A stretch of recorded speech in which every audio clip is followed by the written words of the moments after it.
சித்திரை திருவிழாவையொட்டி கள்ளழகர் வைகை ஆற்றில் இறங்கும் வைபவத்திற்கான முன்னேற்பாடு பணிகள் தீவிரமடைந்துள்ளன. மதுரை சித்திரை திருவிழாவின் சிகர நிகழ்வான கள்ளழகர் வைகை ஆற்றில் இறங்கும் வைபவம் மே 1ஆம் தேதி வெகு விமரிசையாக நடைபெற உள்ளது.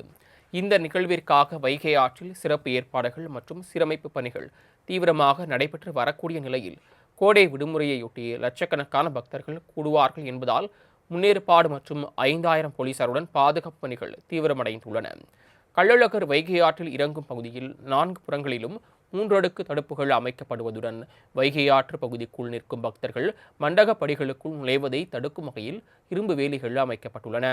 நெல்பேட்டை மற்றும் ஆழ்வார்புரம் பகுதியில் உள்ள படிக்கட்டுகள் வழியாக மட்டும் பக்தர்கள் ஆற்றுக்குள் இறங்கி கள்ளழகரை தரிசிக்க ஏற்பாடு செய்துள்ளது.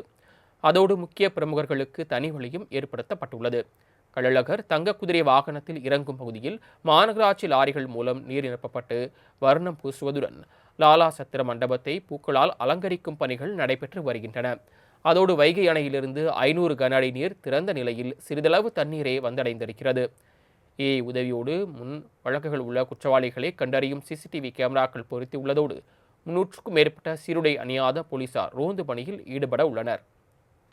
வெடிகுண்டு தடுப்பு பிரிவினரின் சோதனைக்கு பின்னரே பக்தர்கள் அனுமதிப்பதுடன் கள்ளழகர் வைகை ஆற்றில் இறங்கும் போது காலணிகளை வீசினால் கைது நடவடிக்கை எடுக்கப்படும் என காவல்துறை எச்சரிக்கை விடுத்துள்ளது.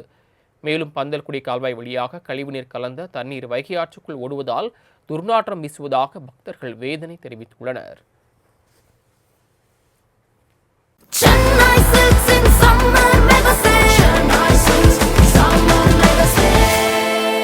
The Chennai Silks in Mega Summer Sale.